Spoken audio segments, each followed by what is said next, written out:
2025년 5월 봄의 광주. 69세의 박철수는 손자 준서와 함께 옛 전남도청 앞에 서 있습니다. 이곳은 이제 5.18 민주화 운동의 상징적인 장소가 되어 역사교육장으로 보존되고 있습니다. 고등학생이 된 손자는 할아버지의 손을 잡고 건물을 올려다봅니다. 할아버지, 여기가 그 유명한 도청이에요? 철수는 고개를 끄덕이며 45년 전 그날로 돌아갑니다. 그때 이 건물 3층 통신소에서 무전기를 붙잡고 있던 20살의 자신을. 안녕하세요. 오늘 저는 손자에게 제대로 된 이야기를 들려주려고 합니다. 그동안 조금씩 이야기했지만 오늘은 처음부터 끝까지 솔직하게 말하려고 합니다. 손자가 이제 18살, 제가 그때 겪었던 나이와 비슷해졌기 때문입니다. 준서야, 할아버지가 너 나이 때 여기서 뭘 했는지 알고 싶니? 손자가 진지하게 고개를 끄덕였습니다. 네, 할아버지. 듣고 싶어요. 저는 깊은 숨을 쉬고 이야기를 시작했습니다. 1980년 5월 17일 토요일 친구들과 분식집에서 떡볶이를 먹던 날부터 저는 이 도청 건물을 가리키며 말했습니다. 저기 3층 창문 보이지? 저기가 통신소였어. 할아버지가 밤낮 없이 무전기를 붙잡고 있던 곳이야. 손자가 창문을 올려다봤습니다. 거기서 뭘 하셨어요? 친구들과 연락했지. 각 지역에 흩어진 시민군들과. 우리는 여기 있다. 우리는 포기하지 않는다고. 우리는 건물 안으로 들어갔습니다. 이제는 박물관이 된 그곳. 당시의 사진들, 유품들, 증언들이 전시되어 있었습니다. 한 사진 앞에서 손자가 멈춰 섰습니다. 할아버지, 이거 할아버지세요? 사진 속에는 20살의 제가 무전기를 들고 있었습니다. 그래, 그게 할아버지야. 저는 그 사진을 바라봤습니다. 젊었던 저, 두려움과 결의가 섞인 그 눈빛. 그때 할아버지는 정말 무서웠어. 하지만 동시에 확신이 있었지. 우리가 옳은 일을 하고 있다는. 다음 전시실로 이동했습니다.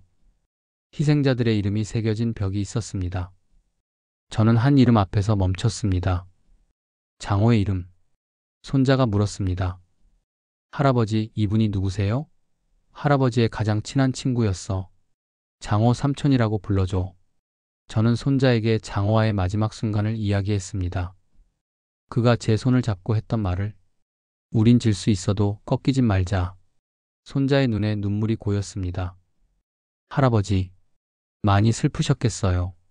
저는 손자의 머리를 쓰다듬었습니다. 응, 많이 슬펐어. 지금도 슬퍼. 전시실을 다 보고 나와 우리는 금남로를 걸었습니다. 이제는 번화한 거리가 된 그곳. 하지만 저는 여전히 1980년 5월의 풍경을 봅니다. 사람들이 쓰러지고 피가 흐르고 비명이 울려 퍼지던 그 거리를. 할아버지, 근데 궁금한 게 있어요. 손자가 조심스럽게 물었습니다. 왜 그렇게 무서웠는데도 싸우셨어요? 도망갈 수도 있었잖아요. 저는 잠시 생각했습니다. 그건 도망가는 게 더 무서웠기 때문이야. 무슨 말이에요? 준서야, 잘못된 일을 보고도 가만히 있는 것, 친구들이 맞는데 나만 숨는 것, 그게 더 무서웠어. 평생 그 수치심을 안고 살아야 하잖아. 손자가 고개를 끄덕였습니다. 이해할 것 같아요. 우리는 카페에 앉아 이야기를 이어갔습니다. 저는 손자에게 물었습니다. 준서야, 넌 나라가 왜 소중한지 아니? 손자가 대답했습니다. 할아버지가 지켰다면서요.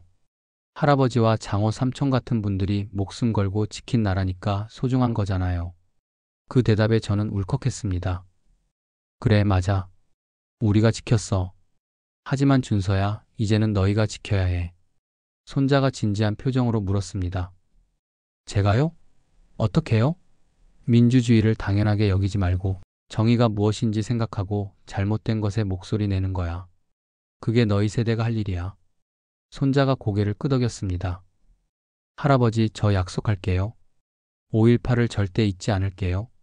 그리고 제 친구들한테도 나중에 제 자식들한테도 이야기해 줄게요. 할아버지와 장호 삼촌 이야기를. 저는 손자의 손을 꼭 잡았습니다. 고맙구나, 준서야. 카페를 나와 우리는 5.18 자유공원으로 향했습니다.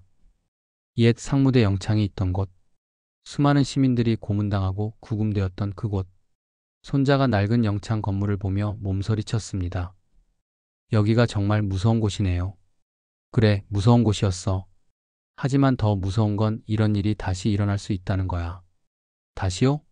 지금 시대에도요? 손자가 놀라며 물었습니다.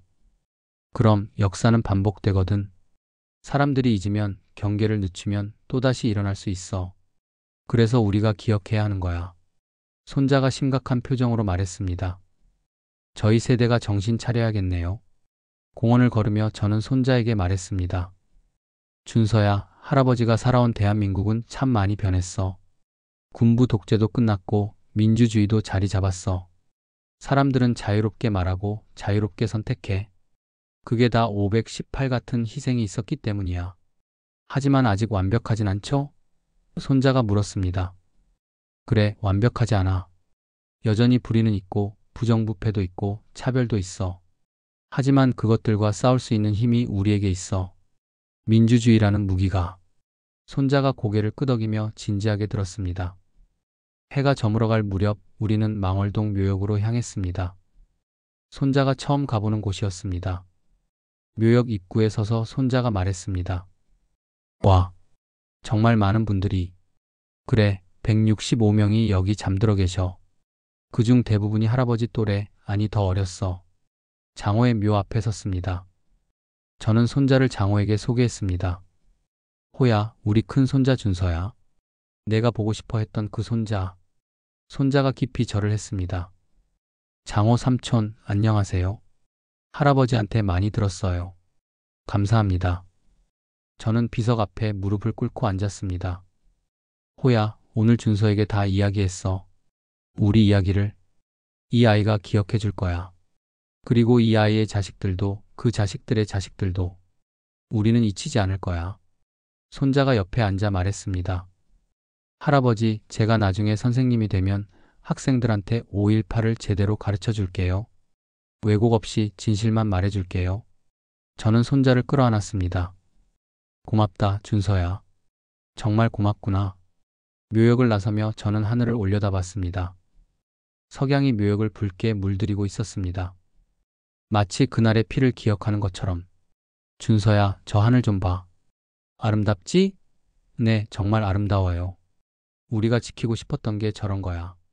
이 아름다운 하늘 아래서 자유롭게 사는 것. 집으로 돌아오는 차 안에서 손자가 물었습니다. 할아버지, 후회하세요? 그때 그렇게 하신 것. 저는 잠시 생각했습니다. 후회? 아니, 전혀. 오히려 자랑스러워. 우리가 옳은 일을 했으니까. 할아버지는 영웅이에요. 손자가 말했습니다. 저는 고개를 저었습니다. 아니야, 준서야. 영웅은 장호고 그날 떠난 친구들이야. 나는 그저 운 좋게 살아남은 사람일 뿐이야. 아니에요. 할아버지도 영웅이에요. 살아서 증언하는 것도 용기니까요. 집에 도착해 가족들이 모였습니다. 아내, 아들 내외, 그리고 손자들. 저는 식탁에 둘러앉은 가족들을 바라봤습니다. 이것이 제가 지키고 싶었던 것입니다. 이 평범한 행복, 이 일상의 소중함. 저녁 식사를 하며 준서가 동생들에게 말했습니다. 너희들 오늘 할아버지한테 5.18 이야기 들었는데 정말 대단하셔. 우리 할아버지 영웅이야. 중학생 손녀가 물었습니다. 할아버지, 저도 그 이야기 듣고 싶어요. 초등학생 막내 손자도 말했습니다. 저도요. 저는 웃으며 말했습니다. 그래, 할아버지가 다 들려줄게. 하지만 오늘은 너무 피곤하니까 다음에. 아내가 제 손을 잡으며 말했습니다. 수고하셨어요. 오늘 힘드셨죠? 저는 고개를 저었습니다. 아니요. 오히려 후련해요. 준서가 이해해 주니까. 그날 밤 저는 서재에 앉아 있었습니다. 책상 위에는 장호의 학생증과 낡은 카메라가 놓여 있었습니다. 저는 그것들을 바라보며 생각했습니다.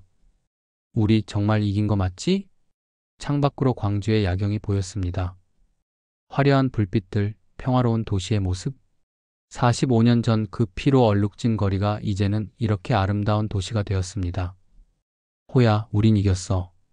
나라가 사람 편이 됐어. 다음 날 아침 저는 일찍 일어나 컴퓨터 앞에 앉았습니다. 아들이 가르쳐준 대로 유튜브를 켰습니다. 518 관련 영상들을 찾아봤습니다. 여전히 왜곡된 내용들도 있었지만 진실을 알리는 영상들도 많았습니다. 젊은 유튜버들이 518을 소개하고 청년들이 광주를 방문하는 영상들. 댓글을 읽었습니다. 518 영웅들 존경합니다. 절대 잊지 않겠습니다. 제 할아버지도 그때 계셨대요. 자랑스러워요. 눈물이 흘러내렸습니다. 기쁨의 눈물이었습니다.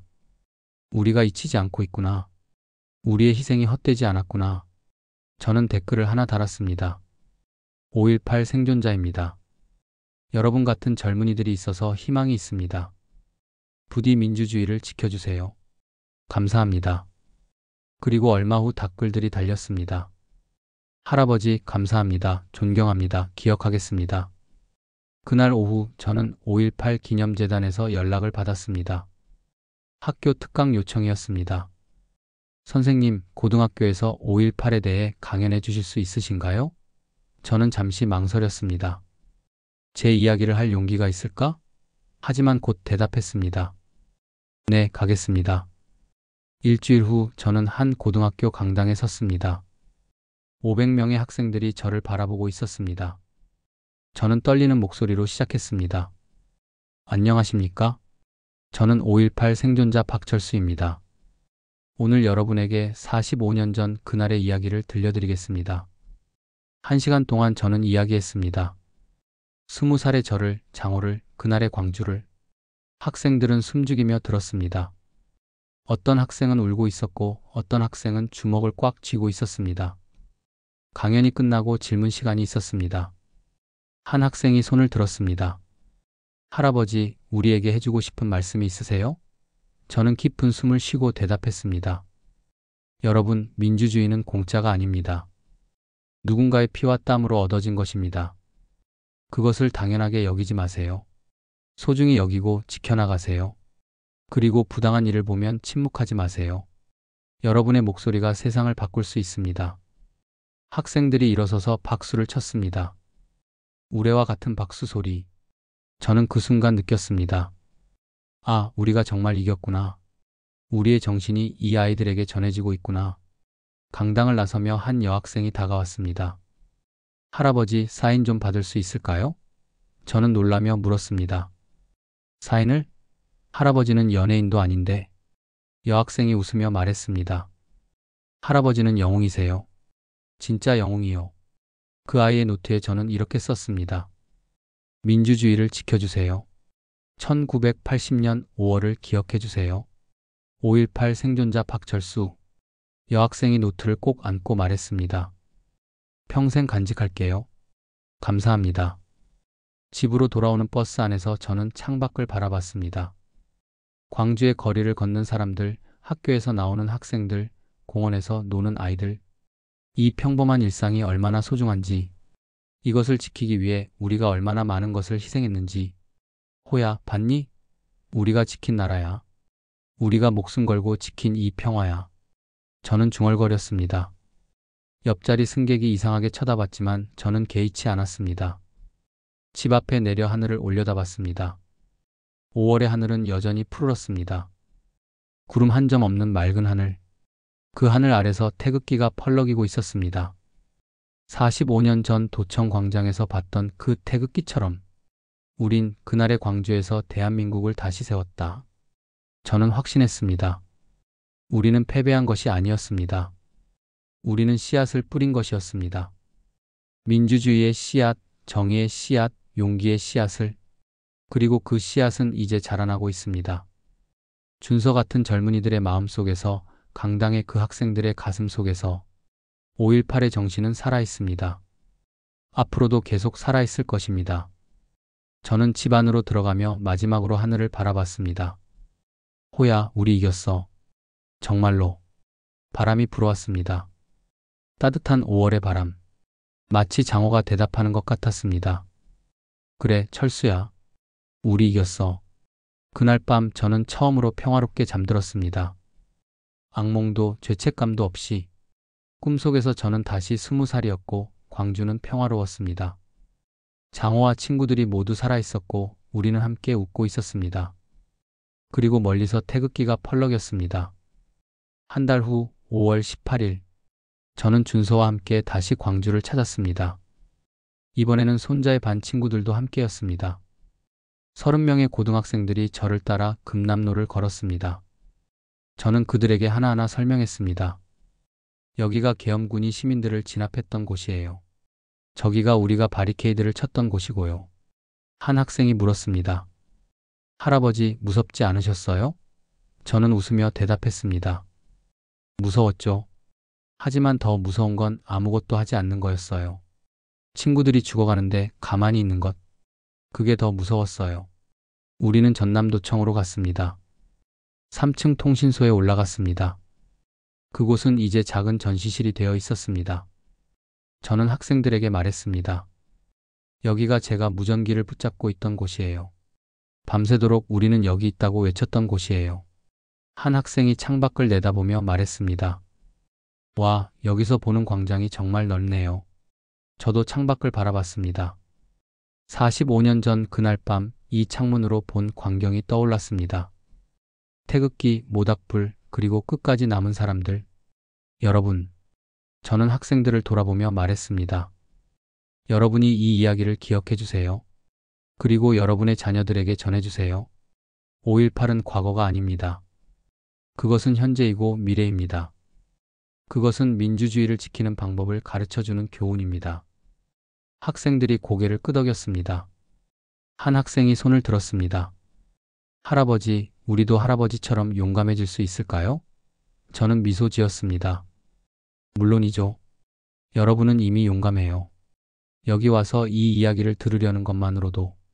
망월동 묘역을 마지막으로 방문했습니다. 30명의 학생들이 장호의 묘 앞에 섰습니다. 저는 그들에게 장호를 소개했습니다. 이 친구는 장호예요. 20살에 세상을 떠났어요. 그는 여러분과 똑같았어요. 꿈이 많고 미래가 밝은 청년이었어요. 학생들이 하나씩 절을 했습니다. 묵념을 했습니다. 그리고 한 학생이 말했습니다. 장호 할아버지 감사합니다. 저희가 할아버지의 나라를 잘 지키겠습니다. 저는 그 말을 듣고 눈물을 흘렸습니다. 묘역을 나서며 준서가 제 손을 잡았습니다. 할아버지, 제 친구들이 다 감동했대요. 앞으로 5.18을 더 많이 공부하겠대요. 저는 손자의 어깨를 두드렸습니다. 고맙구나, 준서야. 할아버지가 정말 자랑스럽다. 저녁, 집으로 돌아와 저는 서재에 앉았습니다. 마지막으로 장호의 학생증을 꺼내 들었습니다. 45년 동안 간직해온 그 학생증. 호야, 이제 내 역할은 끝난 것 같아. 준서와 그 친구들이 이어받을 거야. 우리 이야기를. 책상 서랍에서 편지지를 꺼냈습니다. 그리고 펜을 들었습니다. 장호에게 마지막 편지를 쓰기로 했습니다. 친애하는 호야에게 45년이 지났다. 내가 떠난 지 45년. 나는 이제 늙은 할아버지가 되었고 너는 여전히 20살이다. 참 아이러니하지? 오늘 준서와 그 친구들에게 우리 이야기를 했어. 아이들의 눈빛이 살아있더라. 그 눈빛에서 우리의 20살을 봤어. 우리가 옳았다는 확신을 봤어. 호야, 우리 이겼어. 정말로. 나라가 민주화되었고 사람들은 자유롭게 살고 있어. 너희들이 피 흘린 그 거리에서 이제는 아이들이 뛰어놀아. 그게 우리가 원했던 거잖아. 물론 완벽하진 않아. 아직도 불의는 있고 왜곡하는 사람들도 있어. 하지만 준서 같은 아이들이 있어. 진실을 기억하고 정의를 외치는 젊은이들이 있어. 그들이 우리의 정신을 이어갈 거야. 나도 이제 슬슬 내 곁으로 갈 준비를 해야 할 것 같아. 무릎도 아프고 눈도 잘 안 보여. 하지만 후회는 없어. 우리가 함께했던 그 10일, 그것이 내 인생 전부였어. 거기서 기다려줘, 호야. 우리 만나면 무등산 가자. 그때 못 간 그 약속 꼭 지키자. 그리고 민주화된 대한민국 이야기 많이 해줄게. 우린 질 수 있어도 꺾이지 않았어. 우리 약속 지켰어. 영원한 친구 철수가. 편지를 접으며 눈물이 흘러내렸습니다. 하지만 슬픈 눈물이 아니었습니다. 안도의 눈물이었습니다. 제 역할을 다했다는, 그리고 다음 세대에게 제대로 전했다는 안도감. 창밖으로 밤하늘이 보였습니다. 별들이 반짝이고 있었습니다. 그중 하나가 장호일까요? 민수일까요? 준호일까요? 아니면 그날 떠난 모든 이들의 빛일까요? 여러분, 거기서 보고 계시죠? 우리 이겼어요. 우리가 지킨 대한민국 아직 살아있어요. 그리고 영원히 살아있을 거예요. 그 순간 따뜻한 바람이 불어왔습니다. 5월의 바람. 45년 전 그날의 바람. 그 바람 속에서 저는 들었습니다. 장호의 목소리를, 친구들의 웃음소리를, 그리고 우리는 여기 있다는 무전기 소리를. 5.18. 그것은 끝나지 않았습니다. 그것은 지금도 계속되고 있습니다. 준서의 마음 속에서, 그 학생들의 가슴 속에서, 그리고 대한민국의 정신 속에서 그날의 불씨는 영원히 타오를 것입니다. 민주주의를 위해, 정의를 위해, 그리고 사람답게 살 권리를 위해 우린 그날의 광주에서 대한민국을 다시 세웠습니다. 그리고 그 나라는 영원할 것입니다. 에필로그 2025년 5월 18일 저녁 박철수는 가족들과 함께 TV 앞에 앉았습니다. 45주기 추념식 중계를 보고 있었습니다. 화면에는 젊은이들이 촛불을 들고 서 있었습니다. 그들은 노래하고 있었습니다. 임을 위한 행진곡. 그 노래를 들으며 철수는 미소 지었습니다. 손자 준서가 할아버지의 손을 꼭 잡았습니다. 할아버지, 우리가 지킬게요. 할아버지와 장호 삼촌이 지킨 이 나라를. 철수는 고개를 끄덕였습니다. 그리고 중얼거렸습니다. 호야, 들리니? 우리 이겼어. 정말로. 창밖으로 광주의 밤하늘이 보였습니다. 별들이 반짝이고 있었습니다. 그리고 멀리서, 아주 멀리서 태극기가 펄럭이고 있었습니다. 1980년 5월의 불씨는 아직도 타오르고 있었습니다. 그리고 영원히 타오를 것입니다. 5.18 절대 잊어서는 안 될 일입니다. 이 이야기는 실화를 바탕으로 재구성한 이야기입니다. 더 많은 이야기가 궁금하시다면 구독, 좋아요 부탁드려요.